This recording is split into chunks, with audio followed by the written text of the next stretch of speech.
A fait le tour de la toile sur le continent africain. Une histoire d'adultère a mal tourné. Elle séquestre et fait violer une jeune fille durant 2 jours. Voici la version de la victime Gladys Lokolonga. Séquestrée, mise à nu, cravachée, giflée, humiliée. Une femme vivant en Belgique se défoule sur la maîtresse de son mari. Sur les réseaux sociaux, les réactions ont été immédiates et ont suscité la colère de beaucoup de femmes. Vous êtes qui pour poser la main sur cette fille? Hein? Tu vas régler ça avec ton avocat, tu vas régler ça où tu veux, mais ne touche pas la fille. Vous allez découvrir l'histoire de Gladys, une deuxième bureau qui a failli mourir sous les coups de Michel, une femme trompée.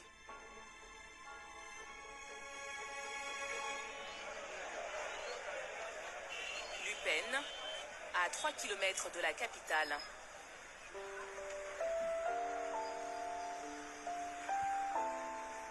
Gladys, 24 ans, se remet petit à petit de son agression. Bonjour. De l'eau, s'il vous plaît.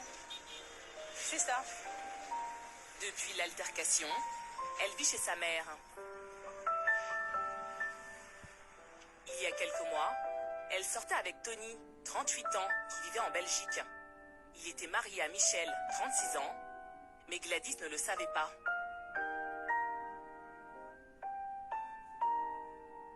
La jeune femme a accepté de me raconter son histoire. Tout commence pendant l'été 2018. Gladys et Tony se rencontrent par hasard dans la rue. Il la drague et lui demande son numéro de téléphone. Très vite, ils commencent à s'échanger des messages sur WhatsApp. Là, on commence à échanger jusqu'à ce qu'il a fait sortir ce qu'il avait dans son cœur pour moi, pour me dire qu'on doit commencer à sortir avec lui. Tellement je peux aussi tomber un peu. On a commencé à être ensemble. À l'époque, Gladys n'a personne dans sa vie. Tony lui aurait dit qu'il était lui aussi célibataire. Le couple commence à se fréquenter et à sortir ensemble. Tony vit entre la Belgique et Kinshasa, où il possède un appartement. C'est d'ailleurs là qu'ils se voient.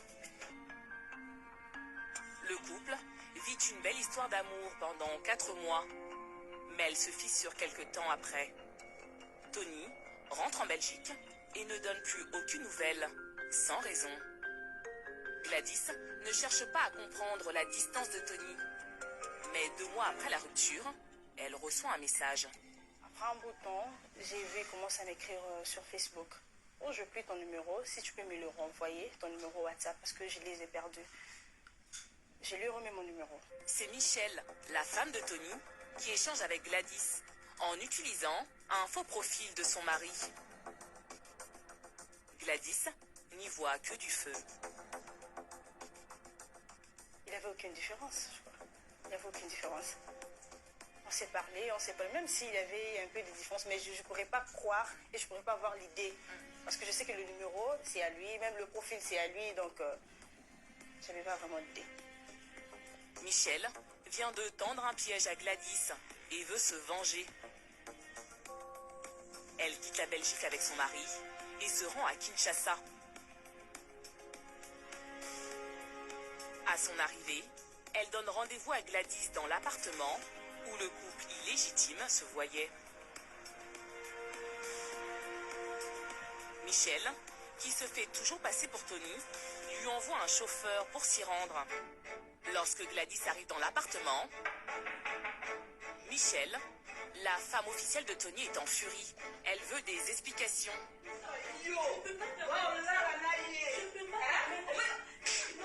Elle demande à son ami de filmer la scène de l'humiliation.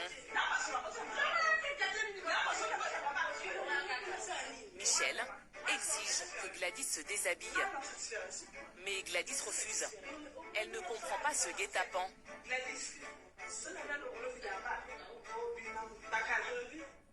La deuxième bureau supplie Michel de la laisser partir et jure qu'elle ne savait pas que Tony était un homme marié.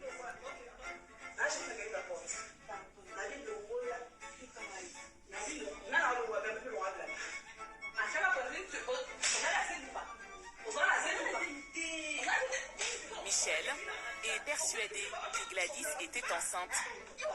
Mais face à la deuxième bureau qui nie tout en bloc, elle perd tout contrôle. Ces scènes de violence vont se répéter. Michel et ses amis vont la violenter et la séquestrer pendant 3 jours. Elle prenait des choses de la maison pour jeter sur moi. Et la ceinture. Et la ceinture qu'on porte toujours là, oui. Elle te frappe avec la ceinture? Oui, avec la ceinture. La violence de Michel et ses complices va augmenter. Gladys me révélera qu'elle a aussi été violée avec un ustensile de cuisine. Et avec le malaxeur, qu'est-ce qu'elle a fait? Elle me faisait entrer dans le vagin. J'avais des douleurs, j'avais vraiment mal, j'avais des douleurs. Même quand j'étais enfermée dans la chambre, j'avais des douleurs. Je ne croyais pas et je ne pensais pas que je pourrais sortir de cette maison. Ce n'était pas vraiment mes idées. Je disais toujours à Dieu, bon, si je meurs, toi seul Dieu, tu sais tout. Après 3 jours de calvaire, c'est le frère de Michel, prévenu par des voisins, qui viendra la délivrer. Gladys apprendra avec stupeur que Tony était lui aussi dans l'appartement pendant toute la durée de son agression. Il m'a dit, tu vois, le monsieur il est là. Est-ce qu'il est sorti pour t'intervenir? Après qu'elle ait été délivrée, honteuse et surtout très choquée, Gladys rentre chez elle et ne dit rien à personne sur ce qui s'est passé dans l'appartement. Seulement quelques jours plus tard, Michel diffusera la vidéo de sa vengeance sur Internet.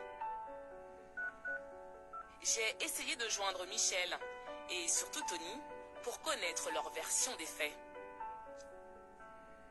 L'appareil de votre correspondant est soit éteint, soit hors du périmètre cellulaire. Après plusieurs tentatives, j'ai appris que le couple se cachait et changeait régulièrement de numéro de téléphone.